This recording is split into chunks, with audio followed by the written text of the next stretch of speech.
Good morning friends. बघा तुमच्या चॅप्टरमधला शेवटचा पार्ट आहे. व्हॉट इज द करोजन किंवा करोजन ऑफ मेटल्स.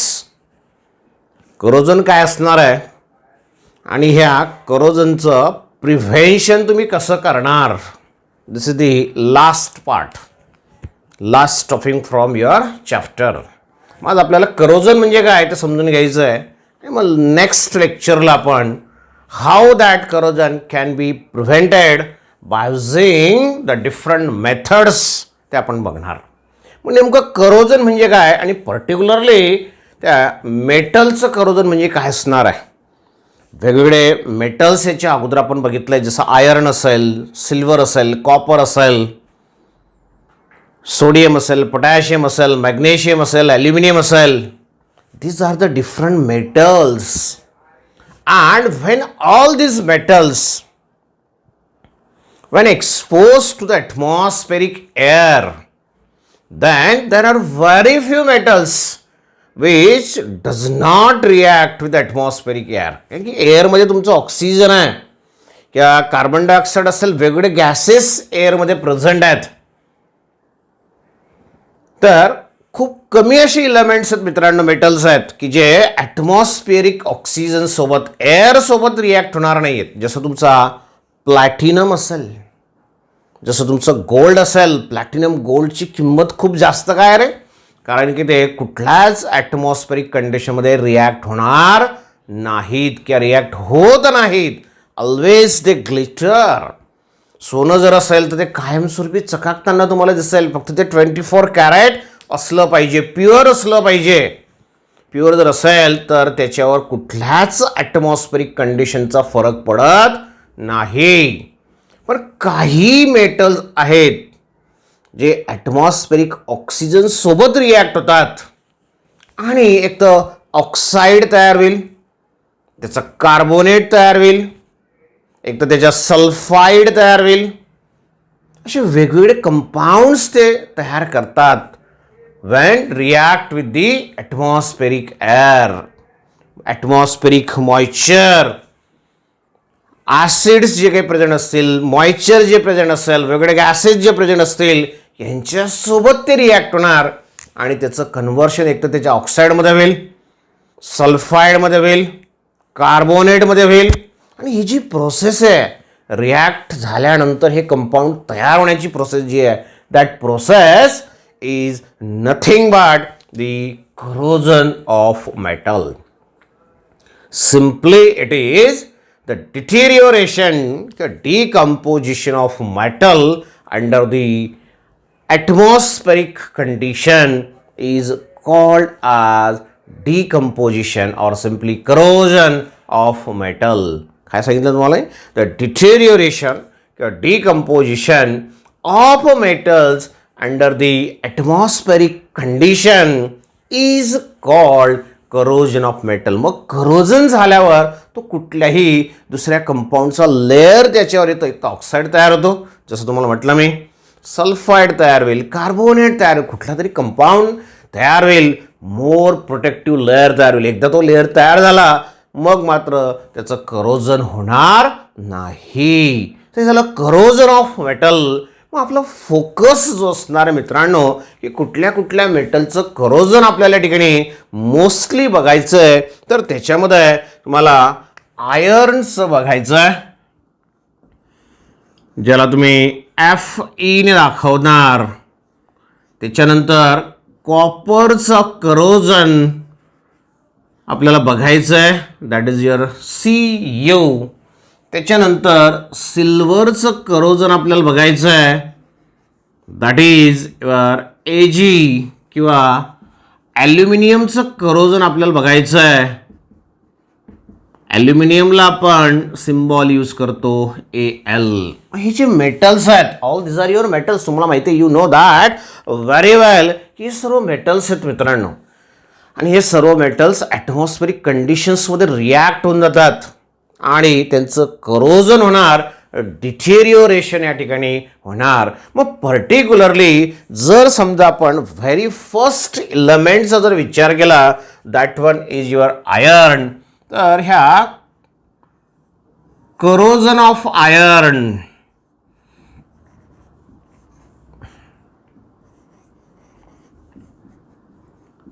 मग आयर्न जर ॲटमॉस्फेरिक कंडिशनमध्ये रिॲक्ट झाला तर नेमकं काय तयार होणार मित्रांनो?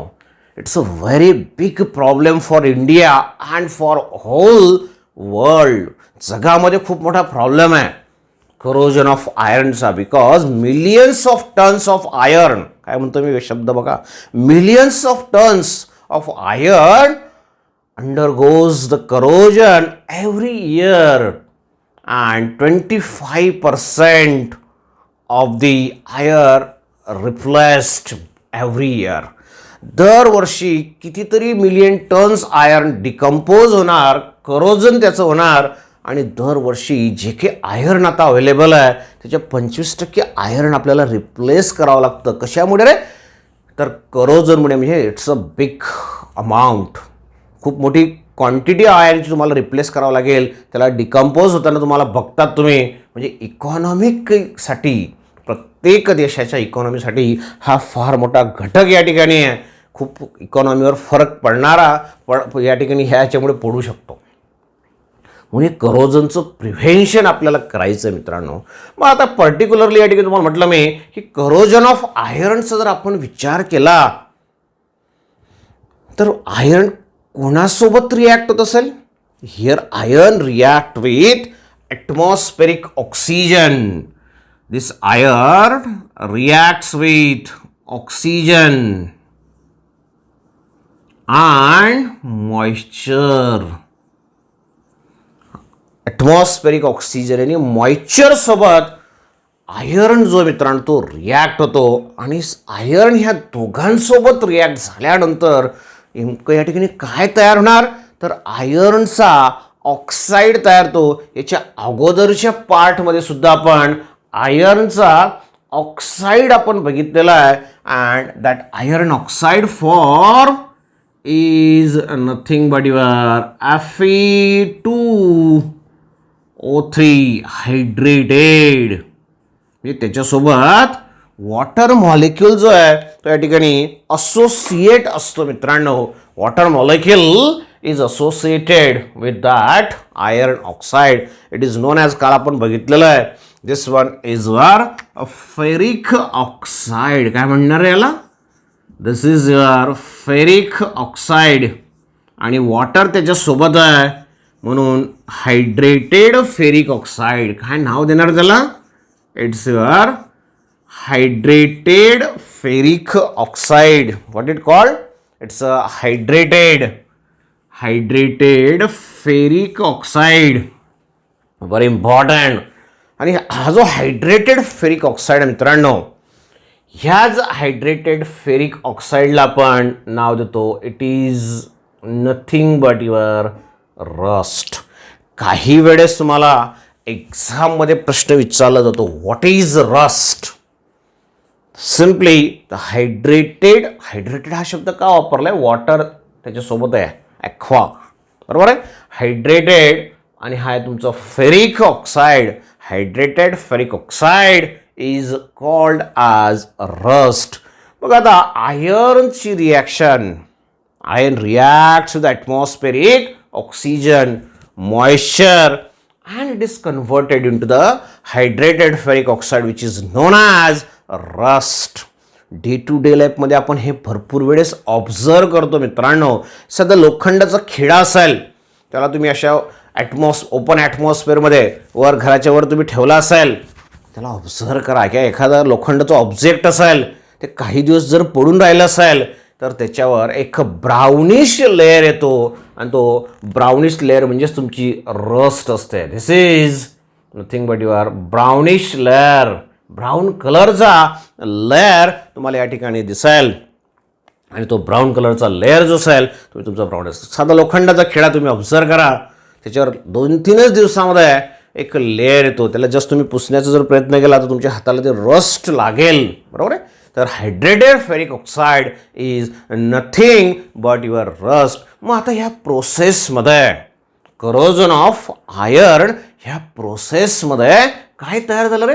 रस्ट तयार झाली, हायड्रेटेड फेरिक ऑक्साईड तयार झाला. That's why this process is called आज. म्हणून हे जे करोजन ऑफ आयर्न आहे ह्या करोजन ऑफ आयर्नलाच म्हणतो आपण इट इज कॉल्ड आज पर्टिक्युलरली रस्टिंग ऑफ आयर्न.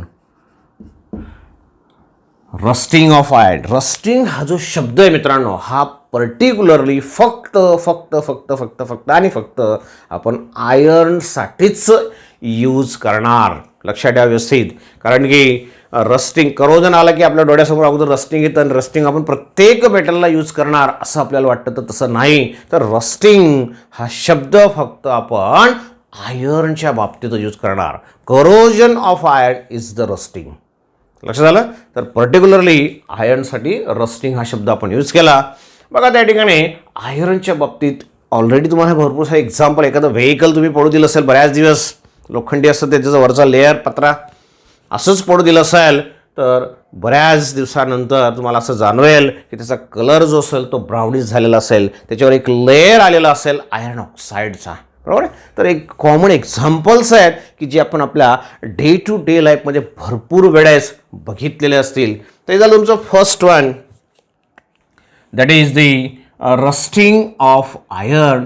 तर ह्या करोजनमध्ये आपण वेगवेगळे एक्झाम्पल्स जे आहेत मित्रांनो ते या ठिकाणी आपण सहज ऑब्झर्व करू शकतो. मग जसं आपण आता आयर्नच्या बाबतीत बघितलं तसं करोजन ऑफ दुसरा पण इलेमेंट आपण सांगू शकतो. Corrosion of copper. Copper that is your Cu. कॉपरचं corrosion. Again here if you consider the copper, आपल्याला शक्यतो असं वाटतं मित्रांनो की कॉपर जो आहे तो ॲटमॉस्फेरिक कंडिशन्समध्ये रिॲक्ट होणार नाही, म्हणजे त्याचं करोजन होणार नाही. पण ॲक्च्युली तसं नाही. तर ह्या कॉपरचं सुद्धा करोजन या ठिकाणी होऊ शकतं. मग हा जो कॉपर आहे Cu आहे, दिस Cu again can react with carbon dioxide along with the moisture. Atmospheric moisture जो आहे त्या ॲटमॉस्फेरिक मॉइश्चरसोबत किंवा मॉइस्ट एअर म्हटलं तरी चालेल, मॉइस्ट एअर किंवा मॉइश्चर म्हटलं तरी चालेल. आणि ॲटमॉस्फिअरमधला जो CO2 आहे कार्बन डायऑक्साईड आहे त्याच्यासोबत हा रिॲक्ट होतो. आणि रिॲक्ट झाल्यानंतर मग एक कंपाऊंड या ठिकाणी तयार होईल. जसं या ठिकाणी तुम्हाला म्हटलं मी F is converted into the oxide that is a ferric oxide. Fe कशामध्ये कन्वर्ट झाला रे? त्या ऑक्साईडमध्ये कन्वर्ट झाला. तसंच जर आपण ह्या कॉपरचा विचार केला मित्रांनो तर कॉपरसुद्धा या ठिकाणी एका कंपाऊंडमध्ये कन्वर्ट होतो आहे. तुम्हाला याच्यावरून लक्षात आलं असेल की कॉपर नेमका कशामध्ये कन्वर्ट होणार. तर इथं आपण ऑक्सिजन सोबतची रिॲक्शन बघितली आहे म्हणून तो ऑक्साईडमध्ये कन्वर्ट होतो आहे. जर तुम्ही ह्या कॉपरचा विचार केला मित्रांनो तर कॉपर हा एका कंपाऊंडमध्ये कन्वर्ट होईल and that compound is nothing but CuCO3. तर कॉपर जेव्हा ॲटमॉस्फिअरमध्ये तुम्ही ओपन ठेवणार बऱ्याच दिवसपर्यंत, कॉपरचं व्हेसल जर तुमच्याकडे असेल तर त्या कॉपर व्हेसलला तुम्ही असं ॲटमॉस्फिअरमध्ये ओपन ठेवा आणि मग काही दिवसानंतर ऑब्झर्व करा त्याच्यावर एक लेअर तुम्हाला आलेला दिसेल आणि तो लेअर असेल CuCO3चा लेअर असेल. आता CuCO3चा लेअर म्हणजे कशाचा लेअर रे? तर CuCO3 म्हणजे तुमचा it is a layer of copper carbonate. CO3 म्हणजे काय रे? तर कार्बोनेट असणार, कॉपर कार्बोनेट. मग जसं याच्या अगोदरच्या रिॲक्शनमध्ये आपण म्हटलं आहे की तो जो लेअर येतो, हा जो लेअर आहे ज्याला तुम्ही हायड्रेटेड फेरिक ऑक्साईड म्हटलं आहे, त्याचं कलर तुम्हाला सांगितलं आहे ब्राऊन कलर इथं मात्र जर तुम्ही याचा विचार केला मित्रांनो, तर हा जो लेअर आहे हा ग्रीनिश लेअर जो असेल तो या ठिकाणी आलेला असेल. This one having the green colour, therefore there is a greenish layer of your copper carbonate is form on the vessel of your copper. म्हणजे कॉपर जर तुम्ही कॉपरचं व्हेसल जर मार्केटमधून नवीन आणलं असेल, नवीन घेतलं असेल, इट ग्लिटर्स, ही चकाकतं, त्याचे लस्टर खूप असतं मित्रांनो कॉपरला. आणि काही दिवसानंतर जर तुम्ही ऑब्झर्व केलं, इट्स लस्टर गेट डेक्रिजेस, ते डल होणार, पूर्ण चकाकी त्याची गेलेली असेल, किंवा चकाकी कमी झालेली असेल. कशामुळे? तर त्याच्यावर तो लेअर आलेला असेल, आणि तो लेअर असेल तुमचा कॉपर कार्बोनेटचा लेअर असणार आहे. And that copper carbonate having the green colour. लक्षात आलं? म्हणजे जसं आयर्नच्या बाबतीत ब्राऊन तुम्हाला लेअर दिसेल, तसं कॉपरच्या बाबतीत मला तुम्हाला ग्रीन लेअर तयार होताना या ठिकाणी दिसेल. बघा आता या ठिकाणी दोघं ह्याच्यामध्ये फरक काय आहे मित्रांनो, तर इथं जो कंपाऊंड तयार झाला आहे तो ऑक्साईडच्या फॉर्ममध्ये आहे, आणि इथं मात्र जो कंपाऊंड तयार होतो आहे तो कार्बोनेटच्या फॉर्ममध्ये आहे. म्हणून तुम्हाला करोजनची डेफिनेशन ज्यावेळेस मी सांगितली त्यावेळेस म्हटलं मी तुम्हाला की तो मेटल जो आहे तो ॲटमॉस्फेरिक कंडिशनमध्ये रिॲक्ट होणार एअरसोबत, आणि एअरमध्ये तुमचं ऑक्सिजन आहे, नायट्रोजन आहे, कार्बन डायऑक्साईड आहे, कार्बन मोनॉक्साईड आहे, H2S आहे, सल्फर डायऑक्साईड आहे, बरोबर, सल्फर ट्रायऑक्साईड आहे, वेगवेगळे गॅसेस तुमच्या एअरमध्ये आहेत. मग त्याच्यापैकी तो कोणासोबत तरी रिॲक्ट होतो, आणि मग एक तर तो ऑक्साईडमध्ये कन्वर्ट होतो, किंवा कार्बोनेटमध्ये कन्वर्ट होतो, किंवा सल्फाईडमध्ये तो कन्वर्ट होतो. तर या ठिकाणी आयर्नच्या बाबतीत तो ऑक्साईडमध्ये कन्वर्ट झाला आहे, आणि कॉपरच्या बाबतीत तो कार्बोनेटमध्ये कन्वर्ट झाला आहे. मग जसं आता जर आपण ह्या करोजन ऑफ आयर्नचा विचार केला मित्रांनो, तर त्याला काय म्हटलं आपण? Rusting of iron. तसं जर आपण या ठिकाणी कॉपरचा विचार केला तर याला म्हणणार तुम्ही पॅटिनेशन ऑफ कॉपर.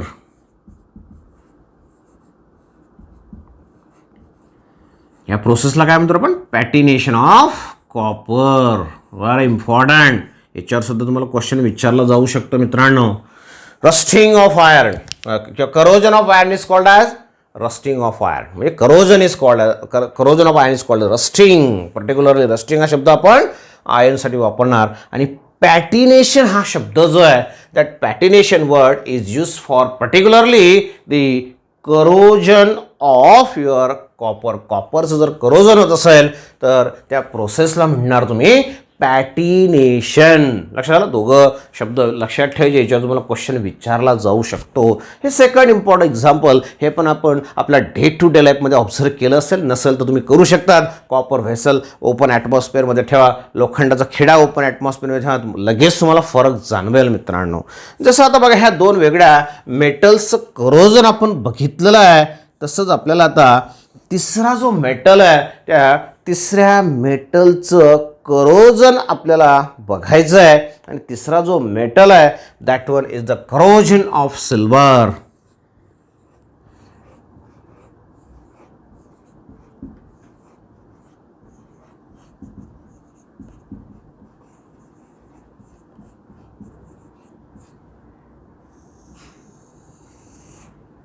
सिल्वरचं करोजन आपल्याला बघायचं आहे. मग सिल्वर जनरली आपण असं म्हणतो की गोल्ड असेल, प्लॅटिनम असेल, सिल्वर असेल, हे शक्यतोवर ॲटमॉस्फिअरसोबत किंवा ॲटमॉस्फेरिक कंडिशनमध्ये रिॲक्ट होत नाही, म्हणून त्याची कॉस्ट जी आहे ती जास्त आहे. पण सिल्वर मात्र थोड्या प्रमाणात या ठिकाणी रिॲक्ट होतो, आणि रिॲक्ट झाल्यानंतर कशा पद्धतीने तुम्हाला कंपाऊंड या ठिकाणी तयार होताना दिसेल. मग हा जो सिल्वर आहे, Ag आहे, अर्जेंटिनम आहे, it reacts with the hydrogen sulfide gas in the atmosphere. Atmosphere मधला जो H2S गॅस आहे, that H2S गॅस सोबत तो react will, and there is a formation of the compound Ag2S, which is known as silver sulfide. काय म्हणणार या कंपाऊंडला?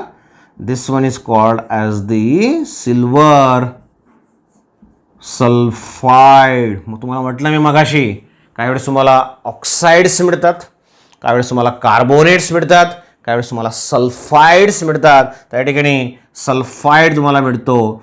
मग जसं ह्या रस्टिंग ऑफ आयर्नमध्ये म्हटलं आपण की ब्राऊन कलरचं लेअर तुम्हाला त्या आयर्न आर्टिकलवर दिसेल, कॉपर आर्टिकलवर तुम्हाला ग्रीनिश लेअर दिसेल. तसं जर तुम्ही या सिल्वरचा विचार केला मित्रांनो तर ब्लॅकिश लेअर तुम्हाला दिसेल, ब्लॅक कलरचं layer. After some days silver ornament जे तुम्ही जर चांदी वापरत असणार की तुमच्या घरात चांदी असेल तर बघा, ॲटमॉस्फिअरमध्ये रिॲक्ट झाल्यानंतर काही दिवसानंतर आफ्टर सम टाईम लगेच होणार नाही तर त्याच्यावर ब्लॅक लेअर तुम्हाला आलेला दिसेल. मग तो ब्लॅक लेअर कशाचा असेल रे, तर तो असतो तुमचा सिल्वर सल्फाईडचा ब्लॅक लेअर असेल. बरोबर. वेगवेगळे स्टॅच्यूज बघा तुम्ही, त्या स्टॅच्यूजवर फरक पडलेला दिसेल तुम्हाला काही दिवसानंतर. हे सर्व काय तर करोजन ऑफ मेटल्स आहे मित्रांनो. लक्षात आलं. करोजन ऑफ आयर्न आपण बघितलं, करोजन ऑफ कॉपर आपण बघितलं, करोजन ऑफ सिल्वर आपण बघितलं. अशा वेगवेगळ्या मेटल्स करोजन आपण या ठिकाणी बघू शकतो. मग सिमिलरली जर आपण चौथा मेटल या ठिकाणी मी दिला बघा, ॲल्युमिनियम, याचं करोजन कशा पद्धतीने तुम्ही दाखवणार. That for consider here the fourth important metal, that is the corrosion of aluminium.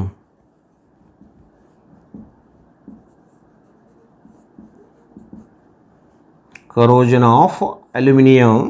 ॲल्युमिनियमचा सिम्बॉल तुम्हाला सर्वांना माहिती आहे, that one is your AL. ॲल्युमिनियमचं करोजन कशा पद्धतीने होणार आहे बघा. Aluminium again it is a reactive metal. जसं तुम्ही आयर्नचं रिॲक्शन सहज दाखवले तसं ॲल्युमिनियम जो आहे हा सुद्धा तुमचा रिॲक्टिव्ह मेटल आहे. हा ॲटमॉस्फेरिक ऑक्सिजनसोबत रिॲक्ट होईल आणि ऑक्सिजनसोबत रिॲक्ट झाल्यानंतर काय तयार होणार. मग ऑक्सिजनसोबत रिॲक्ट होत असेल तर डेफिनेटली बघा जो ॲल्युमिनियम आहे it reacts with the oxygen from the air. Aluminium आणि ऑक्सिजनची रिॲक्शन याच्या अगोदर भरपूर वेळेस आपण ह्याच चॅप्टरमध्ये बघितले मित्रांनो. ॲल्युमिनियमचा ऑक्साईड तयार होतो, कालच बघितला आपण. ॲल्युमिनियमचं एक्स्ट्रॅक्शन केलं आपण बॉक्साईडपासून. बॉक्साईडचा फॉर्म्युला तुम्हाला सर्वांना आठवत असेल तर या ठिकाणी ॲल्युमिनियम ऑक्सिजन जर एकत्र आला तर तयार होतो Al2O3, ॲल्युमिनियम ऑक्साईड, ॲल्युमिना ज्याला म्हणणार तुम्ही. बरोबर आहे. डॉट H2 जर केलं 2 टाइम्स तर तो बॉक्साईड होईल. 2 टाइम्स H2 केलं Al2O3 dot 2H2 that is oxide. Already you know that very well. हा मात्र तुमचा ॲल्युमिना असेल, ॲल्युमिनियमचा ऑक्साईड या ठिकाणी असणार आहे. तर असं एक ॲल्युमिनियम ऑक्साईडचा लेअर त्या ॲल्युमिनियम येणार. म्हणजे बघा प्रत्येक मेटलचं करोजन आपण या ठिकाणी बघितलेलं आहे आणि आपल्या डे टू डे लाईफमध्ये आपण सर्व एक्झाम्पल्स ऑब्झर्व केले आहेत. नसतील तर तुम्ही करू शकतात मित्रांनो. सहज सर्व एक्झाम्पल्स तुम्ही घरी प्रॅक्टिकली ऑब्झर्व करू शकता की खरोखर अशा पद्धतीने ह्या प्रत्येक मेटलचं करोजन होतं किंवा नाही. हे झालं करोजन. काय करोजन कशा पद्धतीने होतं, काय कंपाऊंड्स तयार होतात ते आपण ह्या चारही एक्झाम्पल्समधून बघितलेलं आहे. पण मग करोजन जर होत असेल तर त्याला असंच होऊ द्यायचं का, तर नाही. You should prevent the corrosion. म्हणून मग प्रिव्हेन्शन ऑफ करोजन काय असणार रे.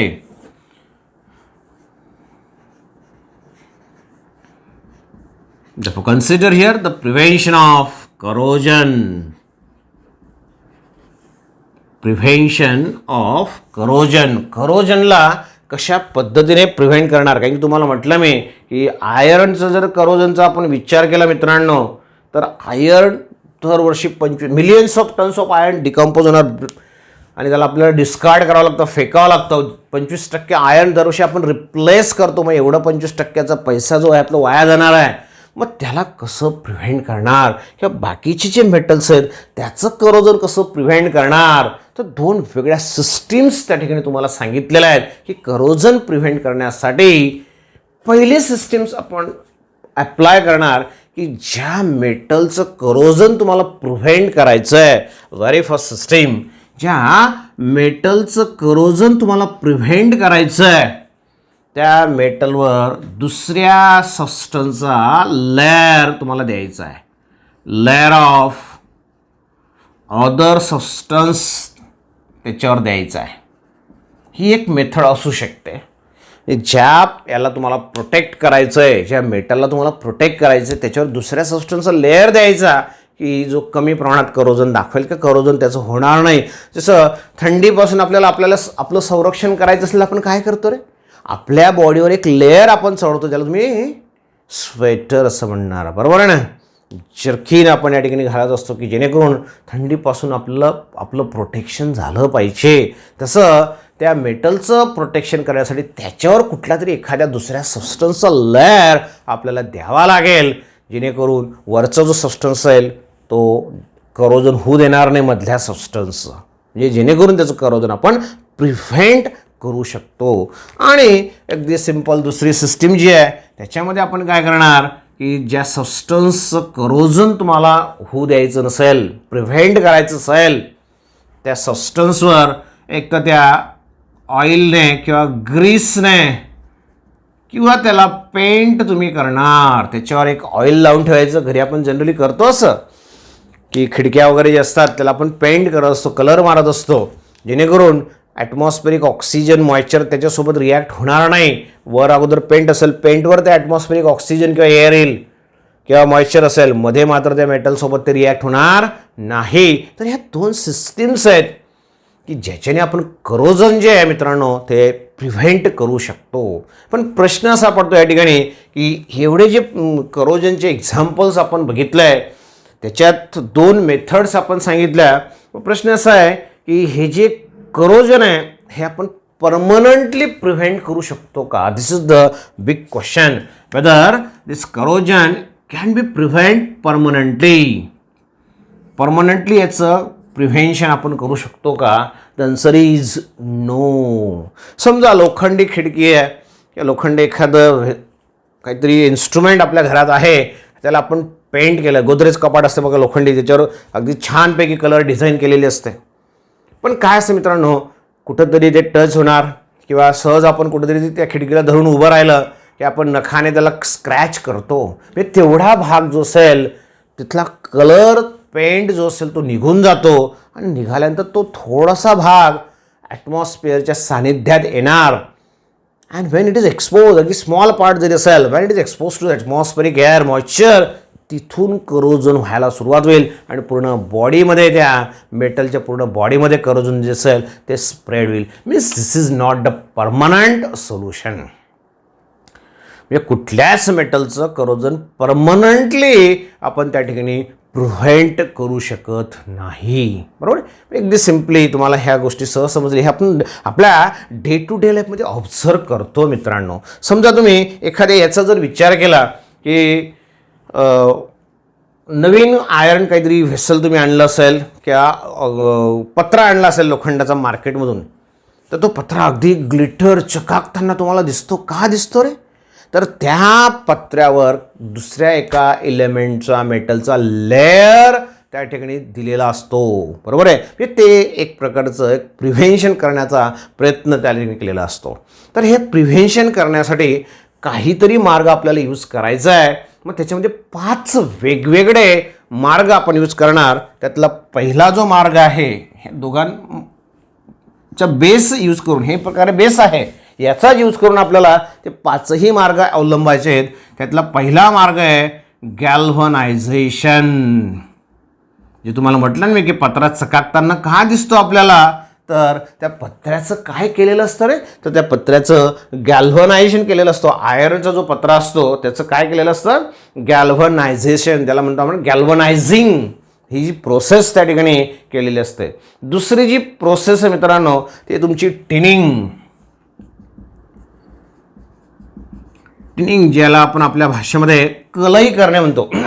घरी तुम्ही विचारा की कलई काय असते. भांड्यांना कलई केली जाते, म्हणजे मध्ये एक लेअर त्या ठिकाणी दिला जातो जेणेकरून त्याचं करोजन जे असेल ते प्रिव्हेंट केलं जाईल. सिमिलरली हिअर तुम्ही जर तिसऱ्या याचा विचार केला, दॅट वन इज युअर ॲनोडायझिंग. आता हे सर्व टर्म्स काय आहेत ह्या इन डिटेल आपण जे नेक्स्ट लेक्चर होईल आपलं, म्हणजे जे लास्ट लेक्चर आपलं असेल ह्या चॅप्टरसाठीचं, म्हणजे हे चॅप्टर तुमचं संपेल, त्याच्यात आपण ते ॲनोडायझिंग काय त्या ठिकाणी बघणार आपण. त्याच्यानंतर आहे चौथं इलेक्ट्रोप्लेटिंग.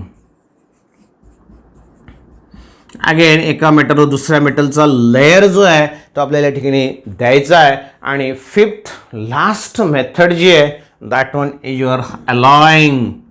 हे सुद्धा आपण आपल्या डे टू डे लाईफमध्ये आपण बघतो मित्रांनो, अलॉईंग. बरोबर आहे. तर अलॉय तयार करणे, दोन मेटल्स किंवा मेटल नॉन मेटल एकत्र करणे.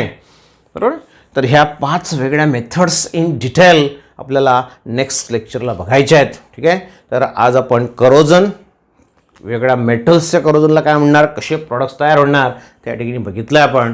नेक्स्ट लेक्चरला आपल्याला बघायचं आहे how to prevent a corrosion by using these 5 different methods. लक्षात आलं. तर आज या ठिकाणी आपण थांबणार आहोत. लेक्चर व्यवस्थित बघा, रिपीटेडली बघा. अडचण असेल तर पर्सनली मला तुम्ही विचारू शकता. ठीक आहे. थँक्यू. बाय.